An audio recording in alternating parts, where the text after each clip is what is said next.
Indian community സ്കൂളിനെ junior കോളേജായി ഉയർത്താനുള്ള പ്രവർത്തനങ്ങൾ കുവൈറ്റിൽ ആരംഭിച്ചു.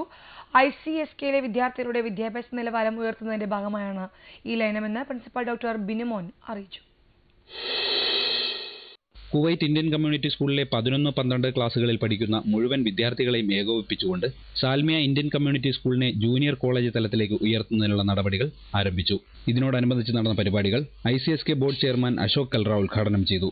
Board honorary secretary Rajan Daniel, joint secretary Vijayan Karayil, academic committee തലവൻ ബോബി മാത്യു തുടങ്ങിയവർ ചടങ്ങിൽ സംസാരിച്ചു. കുട്ടികൾക്കുള്ള പ്രതിജ്ഞാവാചകം ബോർഡ് അംഗം ഡോക്ടർ നമ്പൂതിരി ചൊല്ലിക്കൊടുത്തു. 11-12 ക്ലാസുകളിലെ കുട്ടികളുടെ പഠനത്തിന് കൂടുതൽ ശ്രദ്ധ നൽകാൻ വേണ്ടിയാണ് ഇത്തരത്തിൽ ഒരു ഏകോപനം നടത്തിയതെന്നും ഇവർക്ക് അത്യാധുനിക ലാബ് സംവിധാനങ്ങൾ അടക്കമുള്ളവ ഈ അധ്യയന വർഷം മുതൽ ഒരുക്കുമെന്നും Salmiya senior Indian community school principal doctor Binumon Jeevan ന്യൂസിനോട് പറഞ്ഞു.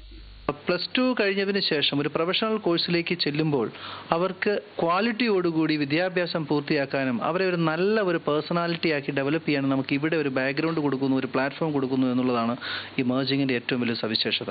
ICSKയിൽ നിന്ന് പഠിച്ചിറങ്ങുന്ന ഒരു കുട്ടി എന്ന് പറയുന്നത് ICSK ബ്രാൻഡായിട്ട് ഇറങ്ങണം. ആ ഒരു ക്വാളിറ്റി, ICSKയുടെ ക്വാളിറ്റി ആ കുട്ടിയിൽ ഉണ്ടാവണം.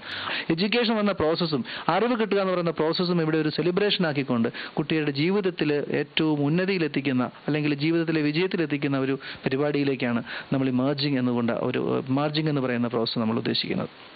കൂടാതെ രക്ഷകർത്താക്കൾക്കും പ്രത്യേകം പരിശീലന സംവിധാനങ്ങൾ ആരംഭിച്ചതായും അദ്ദേഹം അറിയിച്ചു. ഇന്ത്യൻ കമ്മ്യൂണിറ്റി സ്കൂൾ ബോർഡ് അംഗങ്ങളായ ദിനേശ് കമ്മത്ത്, രാജീവ് മേനോൻ, റജി മാത്യു തുടങ്ങിയവർ പരിപാടിയിൽ സംബന്ധിച്ചു. ജീവൻ ന്യൂസ്, കുവൈറ്റ്.